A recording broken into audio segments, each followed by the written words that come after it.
Hello, bonjour, hello, hey, hiya and privyet hockey fans. Welcome to the Europuck podcast. The show where two blokes from Blighty talk about everything to do with European hockey as part of the Hockey Podcast Network. From the Russian KHL to the Swedish Hockey League, the Finnish Liga to the Swiss National League, the British Elite League to the Alps Hockey League, we talk about anything and everything European hockey. Catch our podcast every Friday from August the 28th, however you get your podcasts, and on the Europuck Podcast YouTube channel. The Europuck Podcast, giving you guys European hockey.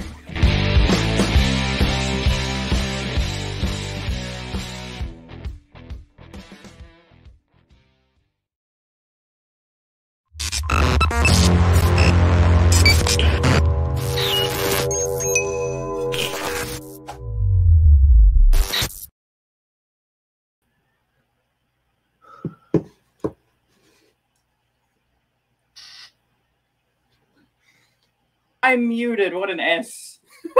Welcome to episode 8. I was muted. Welcome to episode 80 of Red Wings Rant. Of course, tirades and impassioned pleas about your Detroit Red Wings now have a home. We have another milestone episode at 80, so we've got just a couple more before we hit 100, and then we'll just kind of, the milestones will only hit on the 100 mark. But we are happy to be back as we come to you another Sunday morning. Mike got the coffee rolling early this morning, but God damn it all, if, a higher power, I know neither one of us are really believers, but somebody did not want this show to happen today. But God damn it all to hell, we're here. That's right. Thank you, HP and Windows 10, for having a secret update that I needed that muted everything on my computer. We tried reinstalling drivers. We tried reinstalling softwares. It didn't matter. But here we are. Happy Sunday. I added a little bit of bourbon to this hot cider this morning, so it'll all even out. But Matt, it's another week. Night. It's the week after, I'd say, of free agency. Everything's kind of slowing down a little bit, but thank God there's still some Red Wing news out there, Matt. Are you ready to dive right in? And then it'll slowly die off. So we're going to have, if you think about it, we're in the realm we're in right now is we get the Tyler Bertuzzi, then we have to sign Mantha, which is kind of scary that we're in arbitration hearing mode for Bertuzzi. And we could get notification. I'm not sure when it's scheduled. I don't know if they get those out of the way first thing in the morning. But ultimately what we want to talk about is like the good job that Yzerman had done with what was thrown Bertuzzi's way. And I'm super proud of that. But okay, we get that out of the way. Then we get Mantha out of the way. And then it's just the conversation turns to, what day is the NHL starting? Yeah, because they say January 1st, but then we also have other GMs around the league that are like, that's not happening. It's like, oh, okay, that's nice to know. But they have to start somewhere. They have to say something about we have a plan, so that there's something to revolve whatever plans get made. We got to revolve it around somewhere. So it's fine that they threw out a date. I'm not necessarily mad that they did that, but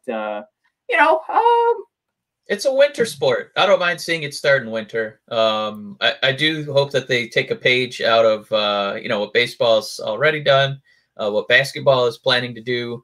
I know we saw potential division realignments, to try and limit some of the travel. Unless you're in Canada, then you're still screwed. I think I still have that. Going coast to coast on that one. Yeah, that guy there. I don't know if you could. Can you see that? Yeah.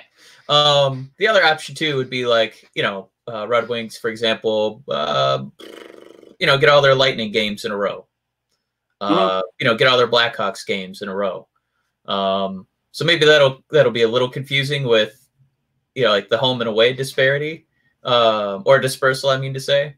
But, these guys want to get paid. They want to play these games. And I don't know what kind of sacrifices they might have to make for that. But Yeah, kind of maybe bunch it up into a little series to try and limit how many COVID tests we have to, sprint through every night.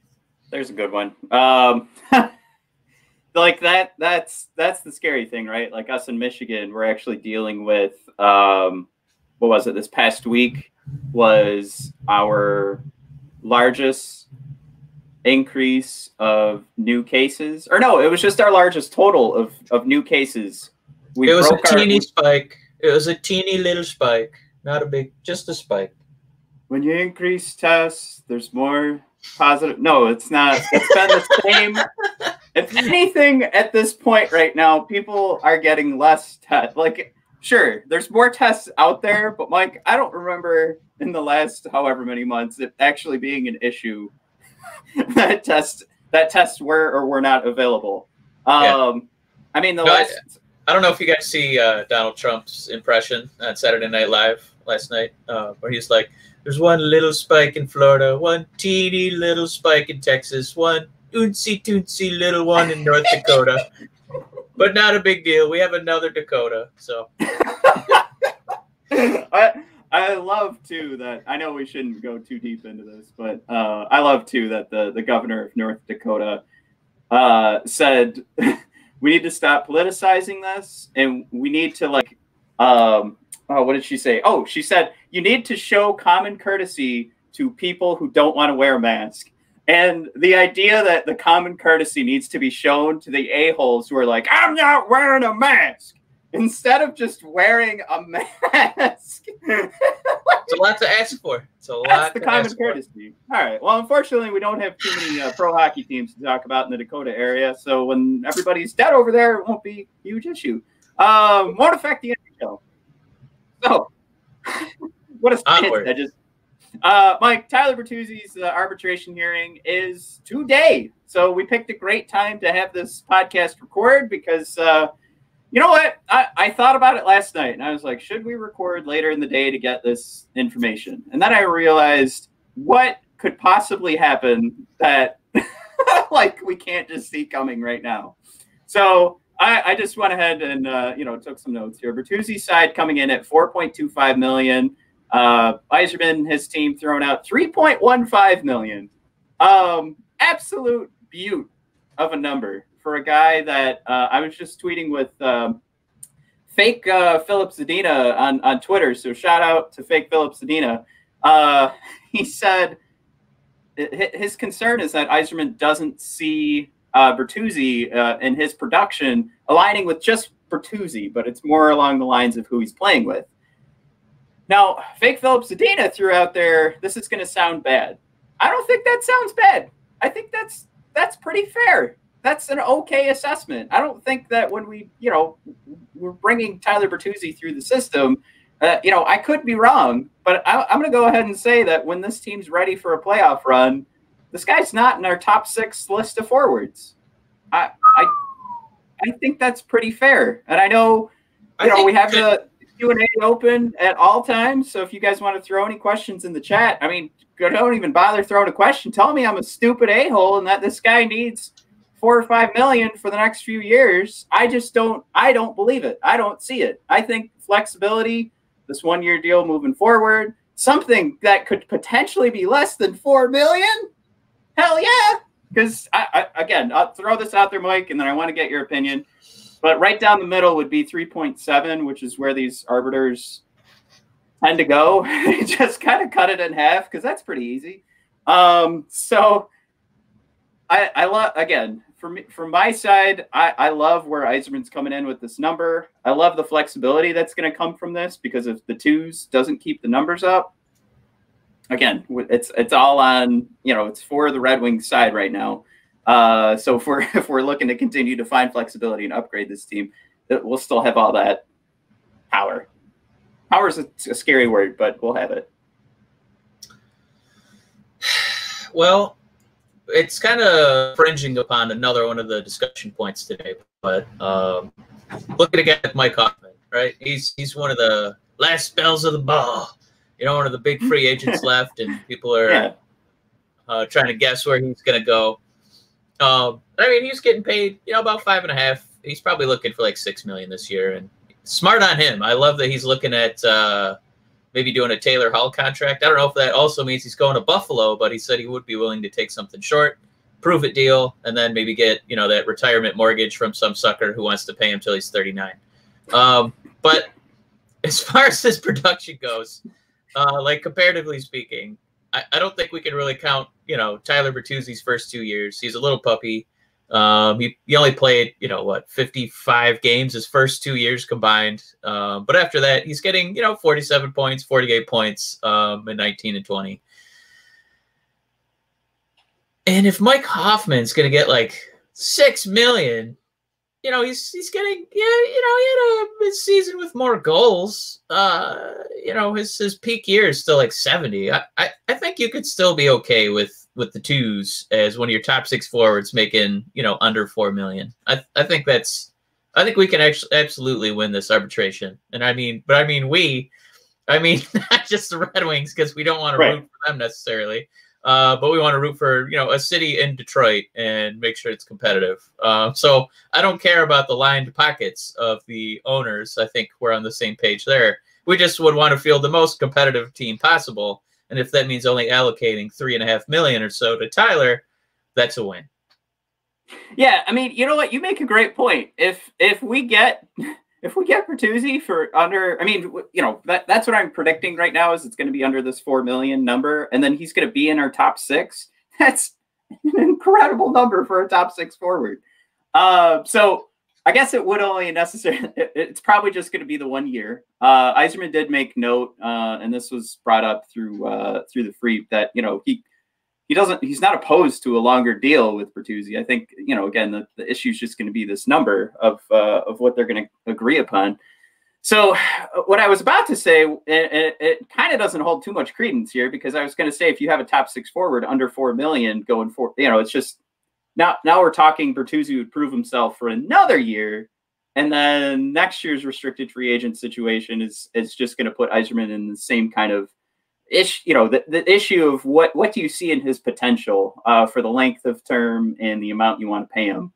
Because getting back to the quick discussion I had on Twitter, I would say I would probably agree. That's probably the realm that Yzerman's in right now, is he doesn't, at least if there's this issue of not throwing out the long-term deal or giving Bertuzzi the number he wants, then there is something more that Yzerman needs to see out of this.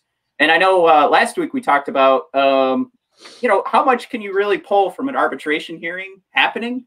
And I think that's fair to pull that from it. Like it's the word routine was tossed and bantied about, but I think we could pull away from just saying this is routine, the Red Wings will get through this, because again, the procedure is routine, but the idea that every player goes through this is just incorrect. And it does happen a lot, but this is where we're at. Yzerman doesn't have the confidence, or at least I'm going to suppose, in my opinion, with this happening, Yzerman probably doesn't have the confidence in Bertuzzi being, you know, a member of the top 6 moving forward. Probably, I said 3 to 4 years. You could probably go 2 to 3 years, but I mean, we have, Mike, if you had to bet who's going to be in the top 6, and we're talking wingers here, I mean, are you going to be more focused in the Lucas Raymond, Philip Zadina, Anthony Mantha boat, or are we really going to sit here and argue that Bertuzzi is, like, we need to save a spot for Tyler? I think what will be, I wish we could be a fly on the wall for these negotiations, Matt, because I think in an unprecedented move, Tyler Bertuzzi would not necessarily have, you know, they kind of, all right, you give us, you give us your argument, and we'll just slide a number across the table. And then I don't think Bertuzzi would necessarily just, slide a document with his statistics on it. I think he would also slide a document with Franz Nielsen's statistics on it, and his yearly contract, and be like, well, I think my point has been made. And then Steve can go, well, let me erase that there and give you a much better offer, because he's at least worth 50% of what Franz Nielsen makes a year, right? Right. So he's... Well, this is the crazy thing. Like, So the Freep and Evolving Hockey had two numbers that were being tossed about. So the Freep said they were predicting 4 to 5 years at 4.5 million, and Evolving Hockey predicted 5.4 million.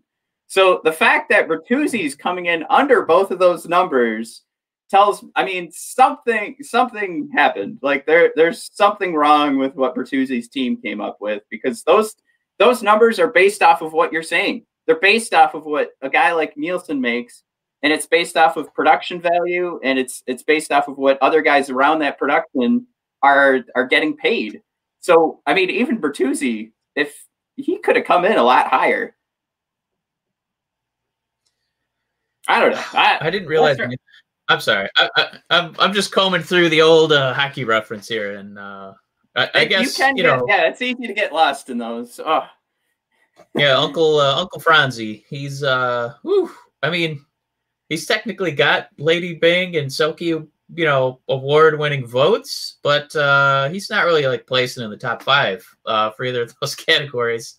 And yeah, easily like Bertuzzi's numbers, at age 22, 23, 24, much better than Nielsen. So not necessarily to throw him under the bus, but he's just the bane of our cap space existence, as Red Wing fans. So not Yzerman's fault, something he's kind of, cleaning up after the previous regime, but just to kind of get a feel for where Uncle Bert, where he could be at money wise. It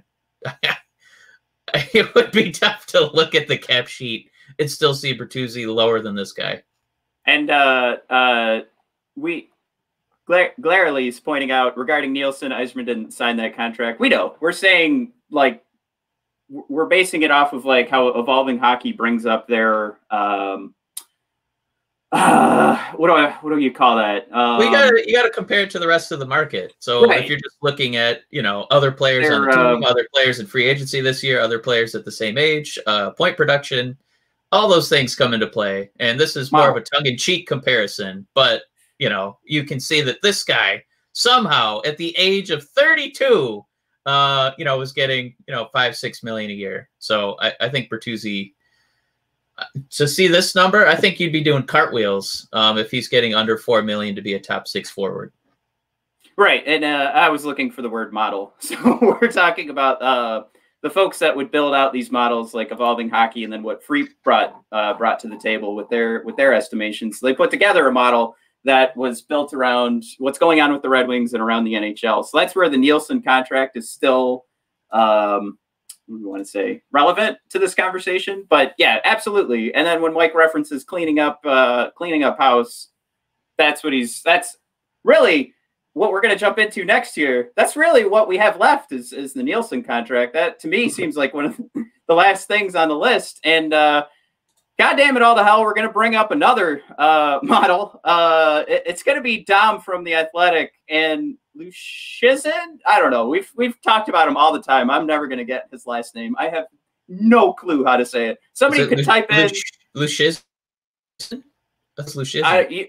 I don't know. Yeah, you broke up there too. So even the internet doesn't know. No, I think it was Luszczyszyn, wasn't it? Something like that. I love Dom though. I follow him on Twitter, and he came up with his model of who had improved the most over the first burst of free agency. And let me pull this up here because I'm gonna stretch this for a second. But everybody should be able to see this now. Mike, you can still hear me, right? Yes. So this is incredible to look at, to see. This isn't incredible to say like, oh, good, now we're playoff contenders. No, this is incredible because it shows, like, it really paints the picture of how terrible we were. Like, look how far off into the top right corner we are for this. And this is salary added is going to go the vertical route. And then the horizontal numbers are wins added. So we did sign quite a few people, but you can also see, so did the Ottawa Senators. But we added, and according to Dom's model here, about 6 wins. So, again, these are predictor models. So this isn't anything that's guaranteed. And we always have to take these with a grain of salt. but it is very interesting to see like what can happen by you know, I would say addition by subtraction, because if we pull up or you know what, I don't have this other picture I'm going to reference here, but this is just Dom's thoughts from The Athletic. I'll just throw that out there. Wins added 5.9. In Mark Stahl, Thomas Greiss, Vladislav Nemestikov, Trey Stetcher, Bobby Ryan, John Merrill. Now out, and this is where Dom's point really comes in. Erickson, Abdelkader, Jimmy Howard, Trevor Daley, Madison Bowie, and Christopher N. And Dom goes, the worst team in hockey has only one way to go. That's out. That's especially true with the offseason they had. No, they didn't sign any big names that moved the needle, but they did replace serious drags with actual NHL caliber talent. All right. Every player on the way out was a negative value player last season, worth a combined minus 4.6 wins. So, I mean, that's insane. Again, we're not saying like this is what actually happened, but to think that there's a model out there that says, you know, Larkin's going to bring in a couple of wins, but then Abdelkader's going to come in and just delete that. Like, he's so bad that he nullifies the existence of a Dylan Larkin on your team. So he does go on to say, like, that's where most of these teams added value. It's addition by subtraction. But we're sitting here, Pat Yzerman on the back. What a great job with this Tyler Bertuzzi number he came in with, because, you know, even by what we saw with Bertuzzi, we just said it looks like he undervalued where he could have been. Maybe that has something to do with all these the salary numbers getting locked up and potential for all the money lost because of COVID. So maybe that's where those numbers needed to be adjusted. But I mean, right now, if you had to put data on it, if there was an analytical way to figure out if a GM was doing the right job, Dom has done it. And, you know, some of the stuff was easy to figure out. I mean, you're not going to sit here and argue and say, no, Abdelkader needed to stick on this team, but there's also a GM out there that wouldn't make the move. You know, there's maybe too much loyalty that goes around in this league. And I think this is a good way to like start the precedent of like, what does Yzerman represent here? And he represents a guy that can get the easy stuff out of the way, right? He's not going to put us in a bad situation, because even when he was talking about the Keenan Draper draft, and we've said this multiple times, so for anybody getting sick of hearing it, he made mention. He's like, look, Chris Draper knows his job is on the line with everything he does. So if he thinks, now I'm going to add some inflection here and kind of guess this is how Yzerman felt. If he thinks that guy who wasn't even ranked on anybody's list is going to be an NHLer, and he's going to waste my 7th round pick, he knows his job is on the line. Again, not verbatim, but I'm guessing Yzerman's head was kind of in that realm. So I would say, if, you know, these draft picks don't start lining up with what Draper's maybe bringing to the table, that could be another name that's on the chopping block. Now, I do feel pretty good about the draft picks, but you got to throw that out there. All right, so moving right along, Mike. I don't know if you want to touch on that too much. I realize there isn't too much to pull from it. No, I enjoyed the read. Anytime in this past year we've had something positive about the Red Wings to read, it's welcome, because there's been so many rare opportunities to do so. But I think basically what they're trying to break down with, you know, what kind of wins you're bringing to the table with the players you're acquiring. It's not necessarily a bonus just to start spending money. You know, like Ottawa's offseason, it was expensive, but, you know, didn't necessarily bring in, you know, as many wins as, you know, some of the players the Red Wings brought in. But it's just so tough it's just so tough, even with Dom's hard work on this, you know, to kind of gauge where the Red Wings are at now, because you could almost just say if you wiped the entire Red Wings roster off the map and just brought in 25 new guys, in some capacity, they're not going to be part of one of the worst historical seasons in NHL history. But with that said, I got to think Greiss is going to be a little bit of an upgrade over Jimmy Howard, you know, who's at the end of his career. It's not his fault. You know, father time comes for everybody. You know, and then Abdelkader, That's another obvious one there. So almost any warm body would have been an upgrade. So we spent responsibly, which is good. No long-term mortgages. These are all 1 and 2 year deals. It's just exemplifying that, we had a smart, affordable off season that gives us flexibility for the future, gives us flexibility to sign, long-term deals with, the Manthas, the Larkins, and hopefully some of those young guys in the minors can pay off for us here. But we can move on for sure. Well, I think there's something to be said too. Like as these guys get older, and we see, Jimmy Howard gets in that part of his career where the conversations start popping up online. Is he getting, is there too much gray hair there? Is this the end of the career? And Mike, I mean, when you talk about hair and clipping stuff, and when it becomes too obvious, that's when that's when what comes to my mind is the Lawnmower 3.0 from Manscaped. That's right.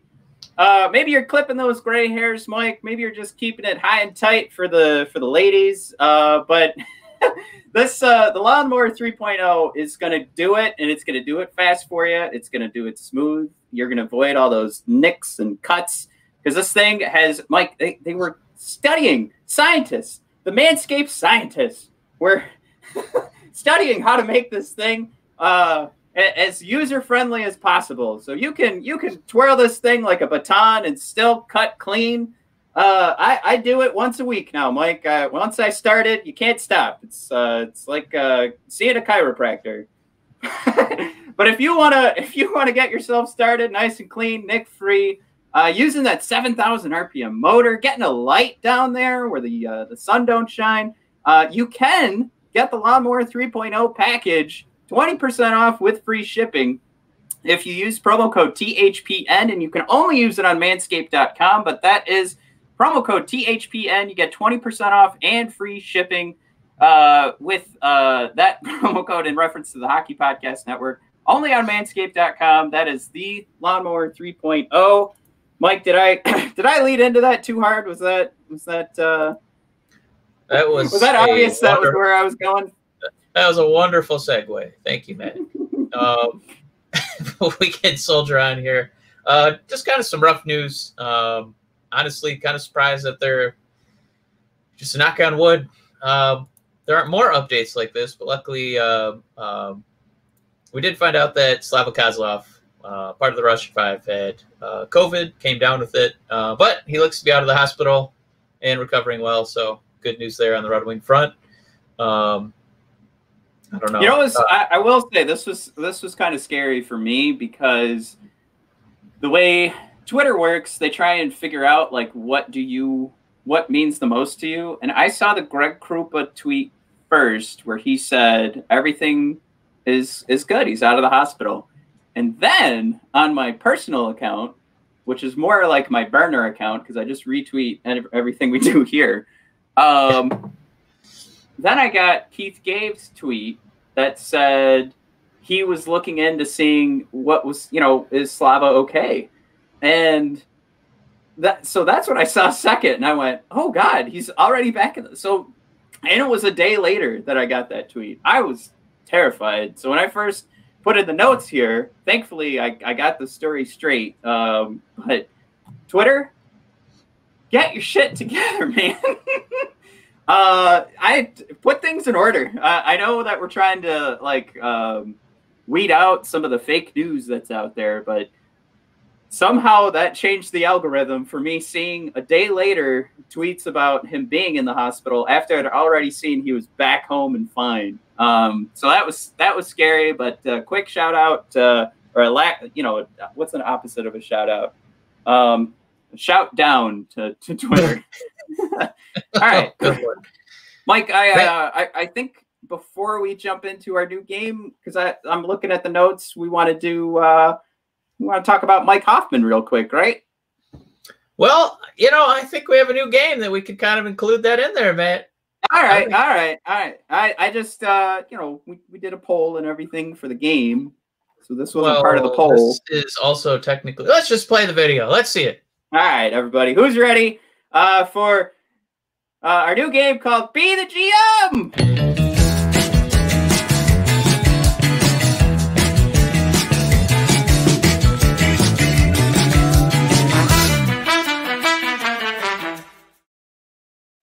I think that I love that song, but I think at the end you should also have that clip of Yzerman going, "Yeah, I think a lot of teams want to be part of an original 6 team,"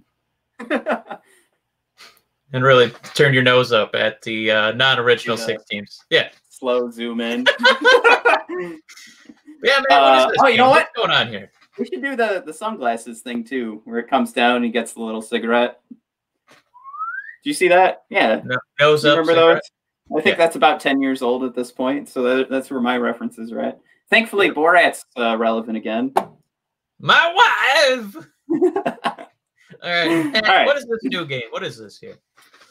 So the part that we gamified on Twitter was I wanted to see what people were thinking in regards to Bobby Ryan and Robbie Fabry maybe having a good start to the season heading into wherever the trade deadline falls. You know, that's something too that's pretty interesting with trying to figure out, like, when I'm asking this question, what is a reasonable number to see from 2 guys that, you know, you're sure, or you're okay with not being a part of the core. You know, what's something where you're just like, oh my God, these guys are terrible. Yeah, trade them away. And what's like reasonable that they would have a point total at maybe a halfway point in what could be like a 50-game season. I don't know. So this is all over the place. So we're pretending that it was an 82-game season. It's the trade deadline. Bobby Ryan and Robbie Fabry, Mike, have 40-plus points and can both fetch a draft pick at the trade deadline. So obviously, these guys are figuring in, I would say reasonably in the middle 6. So you'd be losing 2 guys in your middle 6, potentially a first line or 2 if things work out for, you know, Bobby Ryan and scoring starts to happen and he just gets some chemistry going. But let's say this. Bobby Ryan, Mike, gets you a 2nd. Fabry gets you a 1st. What do you do? And your 4 options are no trades. Let's go. Oh, shoot. That's the part I forgot. We're 4 points out of a playoff spot. Damn it. All right. No trades. Let's go for a playoff run. Trade Bobby Ryan. Trade Fabry. Or trade both. Now, I'm going to say, yeah, let's go through what the fans picked. We've got 3% of the vote, Mike, was don't trade, hang on to Bobby Ryan. Don't you trade my Fabry. Don't you do it. No, it was 3% was trade Fabry, but hang on to Bobby Ryan. So everybody was thinking, why would you hang on to Bobby Ryan? I like that. That's where the fans are at. At 21.2%, it was, let's stay a happy family. Let's see what happens here. This could be 1 year, you know, of according to Dom L's oh Jesus, why can't I remember the word model? According to Dom L's model, we're going to improve. So we're going to improve enough to become a playoff team. So let's go for it. And then 24.2% of the vote is just trade Bobby Ryan and hold on to Fabry. So a lot of people are with you there, Mike. But 51.5% of the vote goes to trade both, because this team is still rebuilding. Mike, do you want to go first?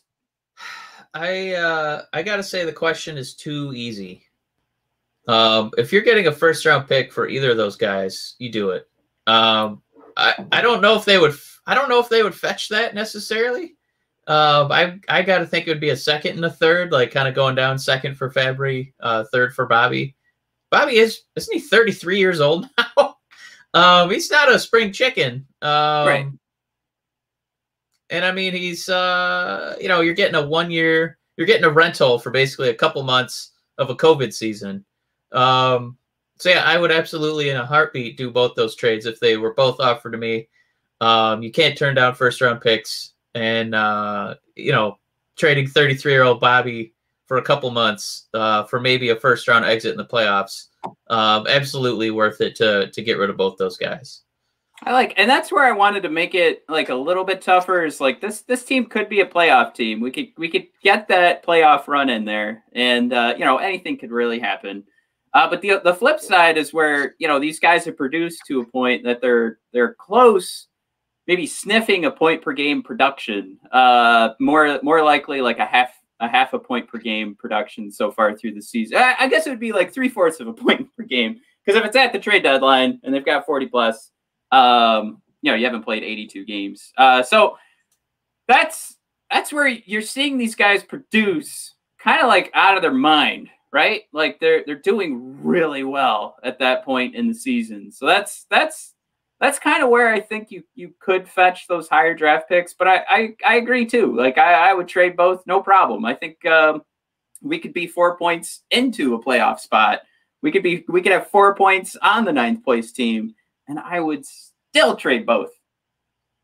I'm a bad Red Wings fan, but damn it all, I still like Yzerman say, you know, every time he turns around, we got to collect draft picks. And I also think, you know, replacing these guys with what we have in the system, if we were 4 points ahead of like the 9th place team, I think we'd still be fine. Like, you know what I mean? Like in the grand scheme of things, and, you know, possibly with like 20 games left, we probably still have a good shot of making it. But then you also get to go into the next draft. You know, at this point we're talking like 4 second-round picks, or, you know, what have you, and a couple firsts. So and other trades could have already happened as well. But so I do like this. I think we're gonna keep this going, because obviously I made a video and a graphic to transition us from one part of the show to the next. But Mike, you want to play a part 2 of this game, so we gotta tweak this out. Yeah, I got one more be the GM for this week, just because he's still out there. It's Mike Hoffman. He's the last, you know, like sexy free agent forward still out there. Right. It sounds like you know, here in his age 30 season, you know, he's willing to. He's outwardly said, yeah, I don't need a long-term deal. I'll do a short-term deal. And I think what he's doing is kind of looking, you know, like somebody like Taylor Hall, who, you know, signed a 1-year mega money deal. And I think he wants to try and get that, because I don't know if at this point in his career he's earned, you know, like a 6-7, you know, year deal for, you know, 60 million, something like that. He's had good numbers. He's kind of fluctuated between like 22 and 36 goals the past 6 years. So you get pretty good productivity. You're getting about, you know, about 26, 27 goals a season. But Matt, I guess being the GM, playing the GM for the Red Wings, you still got all this cap space just sitting there. You know, it's not doing anything, you know. Right. My question is, would you sign Mike Hoffman, you know, to a kind of a Taylor Hall-like deal where it's just kind of 1 year? Yeah, we'll give you like 6.1 or something. It's just 1 year. So, you know, maybe you can, you know, prove that you know, can earn a mortgage, as we say. Or, Matt, looking at the teams that are still over the cap today, you got a ton of them. You got the Coyotes who need help. The Canucks, the Blues, Leafs, Capitals, Knights, and the Ducks are all over the salary cap limit.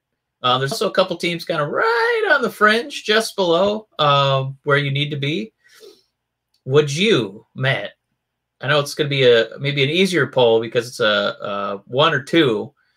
I guess we'll do 3. Would you just leave the cap space? Or would you try and, you know, wait for one of these teams to get desperate and still have to move somebody? Do you want to be there for that? Or do you want to fill out your top 6 with Mike Hoffman? Matt, let's go to Matt. Matt, our correspondent. What do you got?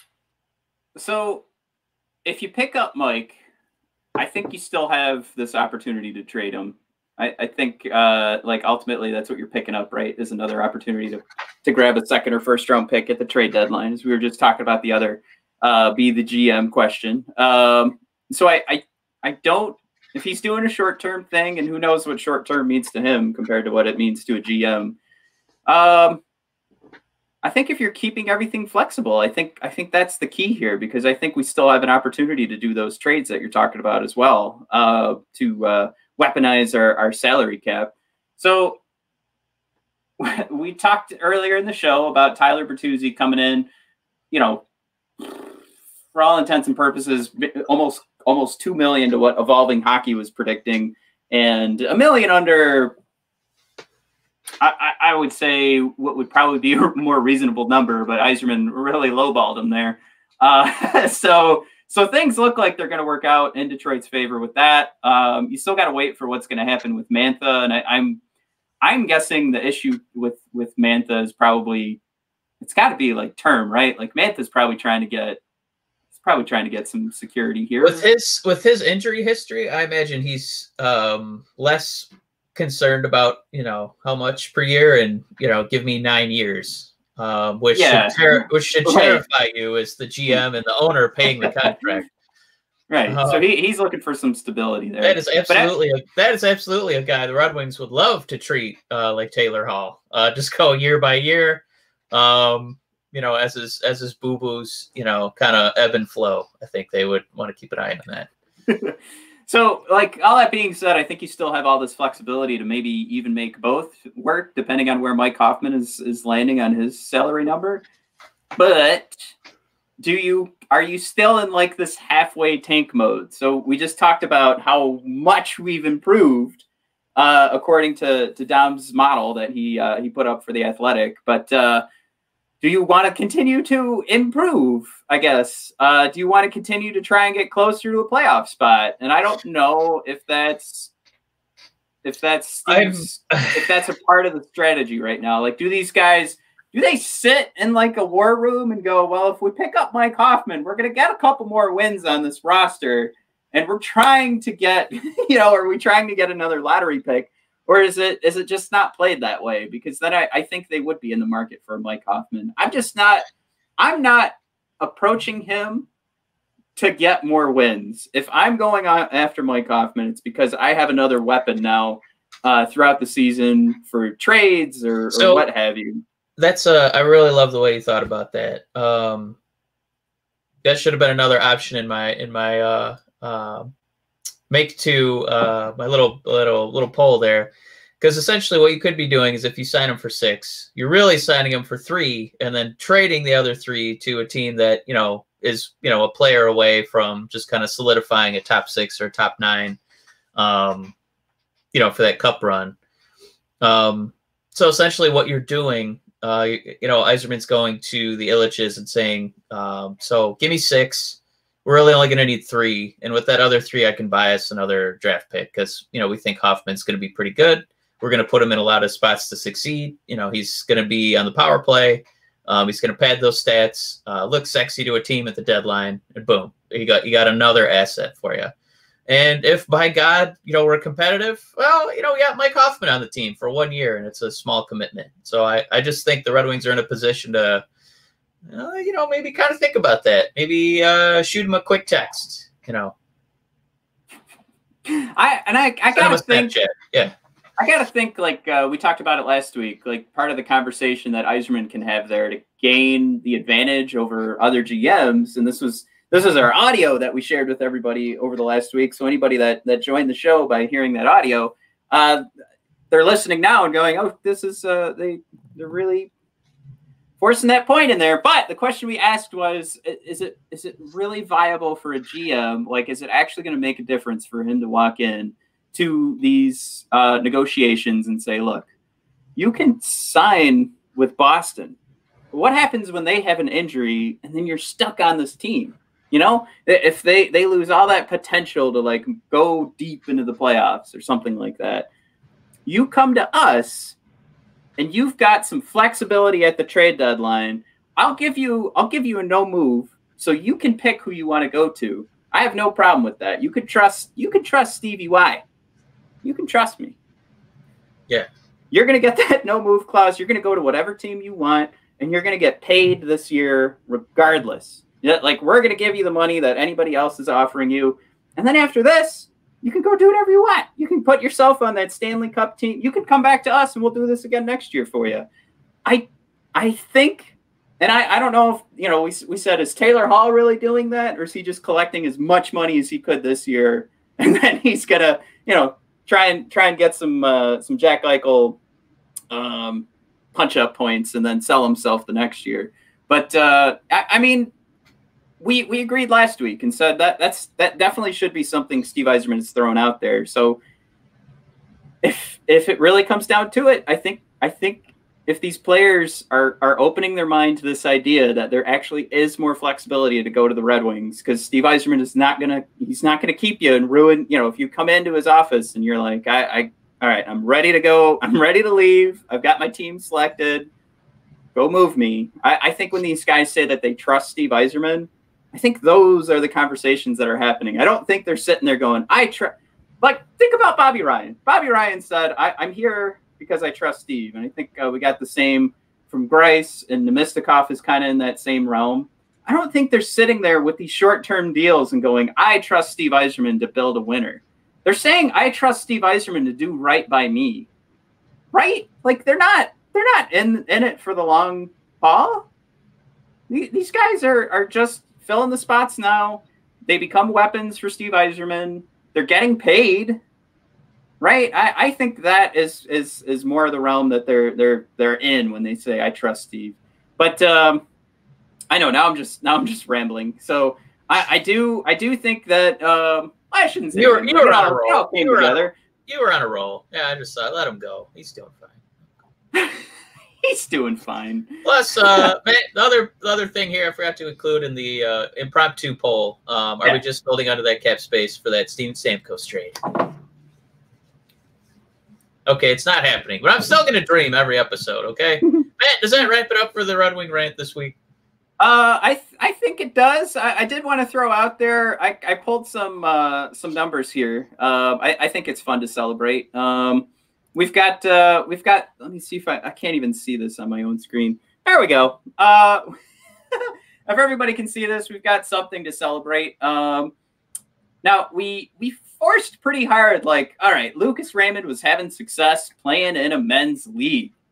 Well, guess who else is having success right now? It's Jonathan Bergen. So he's looking pretty hot right now, and it's at a 1.6 per game point per game clip. You can see him at number 3 there. I think this is something to get excited about. And as we're starving for hockey, we're looking for something to watch. This is something where I think all Red Wings fans have now made this like a regular part of their mornings, is to go ahead and check like some of the European hockey wires to see what's going on with the Red Wings prospects. I mean, it also is fun to see what Sider's doing with Rogel right now. But damn it all, if we don't have the number 3 guy in the SHL right now, again, rolling through on goddamn men's league. It's exciting to see.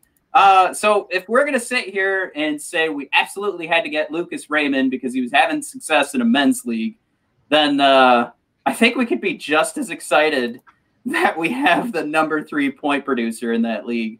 And again, somebody else brought up this point, so I'm stealing it from Twitter. And obviously that was from Elite Prospects. If anybody goes there, you recognize that table setup. But somebody else said, think about too, like there's so many guys that are loaned from the NHL right now over to that league. So that league that he's number 3 in points is probably a tougher league to play in than it would be otherwise in any other situation, right? So some good news there. And then in the J20, we also have our brand new draft pick who's producing at a 1.73 points per game is Theodor Niederbach. Who we just picked up in the 2020 draft. This was the guy that had former injury problems, and the conversation was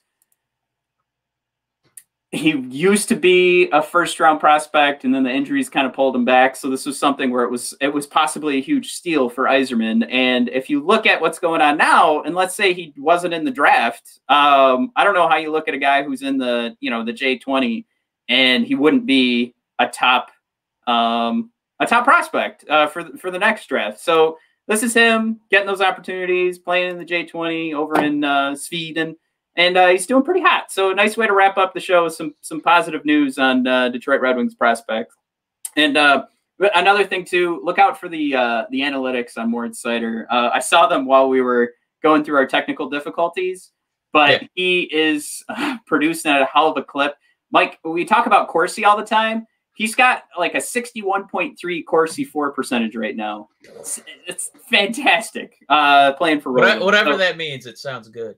That's the puck possession. That's 60% of the time when he's on the ice. They're throwing the puck at the net compared to the 40%. So you're saying he's Coming the other way. better than Pavel Datsyuk. All right, and with that, everybody. He had a career 58, Matt. He's better than Pavel. Here he comes. He's on defense. Don't shake your head. Matt, you're going to have to burn those Pavel jerseys. Get some cider in your life. Speaking of which. Hey! All right, everybody. Let's see. We've got the thank you for listening. There we go. Pull that one up. Thanks for listening, everybody. Nice way to wrap up the show is Mike running down the greatest Detroit Red Wing of all time. All right, thanks for everybody. Top 20. Greatest Red Wing all time. Top, all right. top 60. I don't know. Top 60. All right, bye, everybody.